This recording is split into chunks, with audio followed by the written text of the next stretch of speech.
Fala, galera do primeiro ano. Estou aqui de volta hoje para falar para vocês sobre Johannes Kepler. Kepler foi um matemático e astrônomo alemão que viveu no final do século XVI e início do século XVII, de grande importância para a revolução científica na época. Junto do seu contemporâneo Galileu Galilei, demonstrou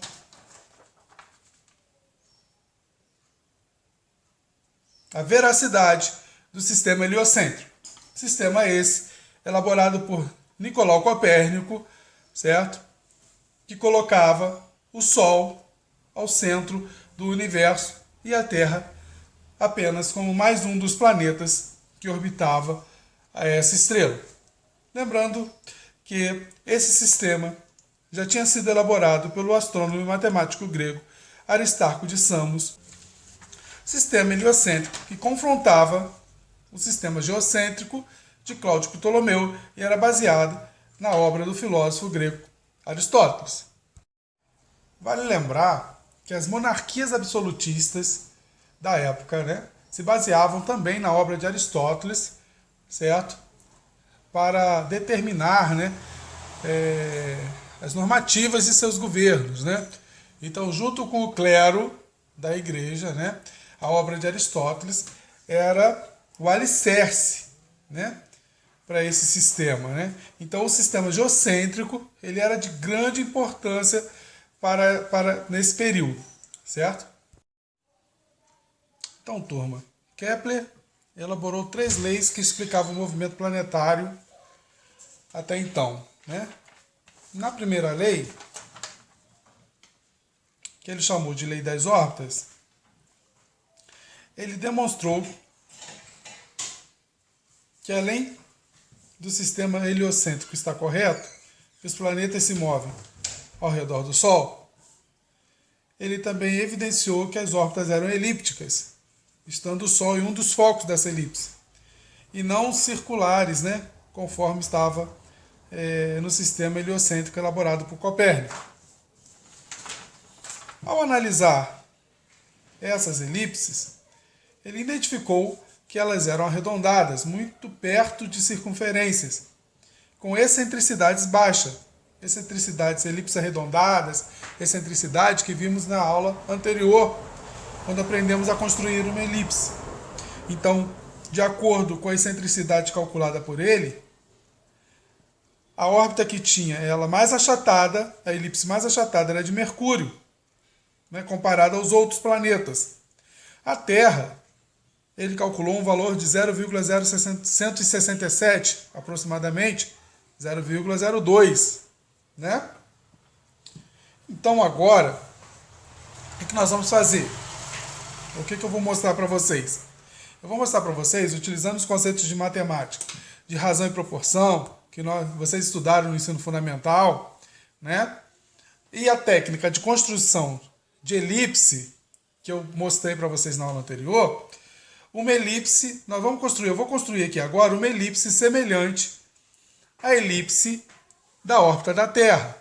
Lembrando que para isso, levando em consideração que a excentricidade dessa elipse é em torno de 0,02 e eu vou adotar 20 centímetros para o eixo maior. Tá? Eu já vou dizer por que 20 centímetros. Então, nessa construção, eu preciso de folha branca, que é o que nós já tínhamos, mostrado na aula anterior, régua, caneta, um pedaço de linha e alfinetes. Antes da gente usar a técnica, a gente precisa fazer umas continhas. E aí é justamente aí que entra a ideia de razão e proporção que nós já temos. Então, a elipse em questão é da órbita da Terra. A excentricidade dessa elipse é aproximadamente 0,02. E o eixo maior nós adotaremos 20 centímetros. Então, pela equação da excentricidade é igual a distância entre os focos sobre o tamanho do eixo maior. Eu irei conseguir calcular justamente o que falta na construção da elipse, que é a distância entre os dois focos, que nas leis de Kepler representa justamente a posição ocupada pelo Sol. Então aqui, ó, preenchendo aqui, 0,02 igual a distância entre os focos que eu quero descobrir, dividido por 20. Como nós temos uma igualdade entre razões, nós vamos multiplicar cruzado. Então, distância entre os focos vezes 1. Distância entre os focos. 0,02 vezes 20. Minha distância entre os focos da minha elipse será igual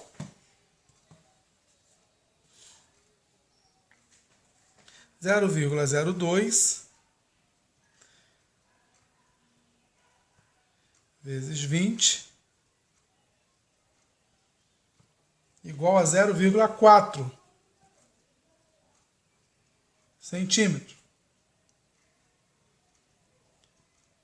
Então, nós vamos construir uma elipse em que os focos estão próximos, apenas 0,4 centímetros a distância entre eles, e o meu eixo maior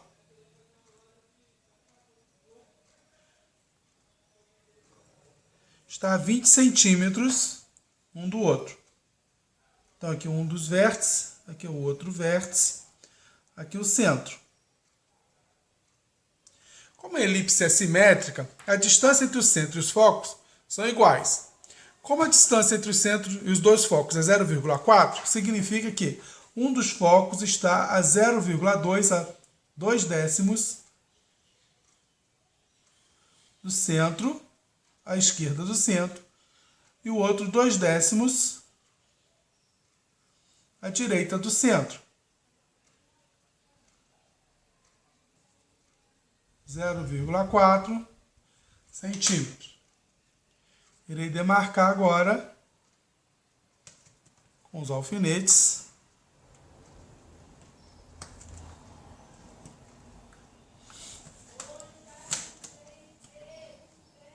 Para que a minha elipse fique certinha nas condições que estão sendo propostas aqui, eu agora vou ter que ver o tamanho da minha linha. Então, eu pego a minha linha, laço os alfinetes que representam os focos e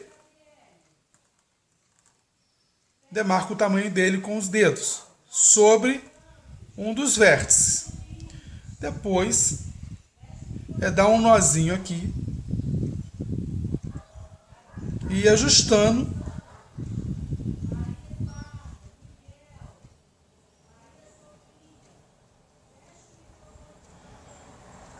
para ficar justamente sobre os focos. Após isso,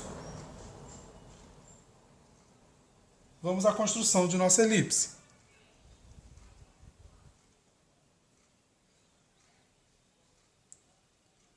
Então, com a linha sempre esticada e sem tirar a caneta do contato com o papel,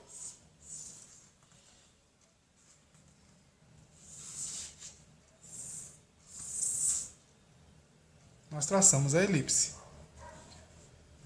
Uma elipse arredondada com 20 centímetros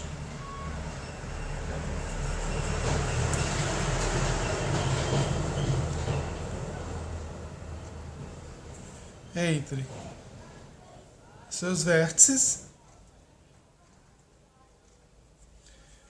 e 0,4 centímetros entre seus focos, que no caso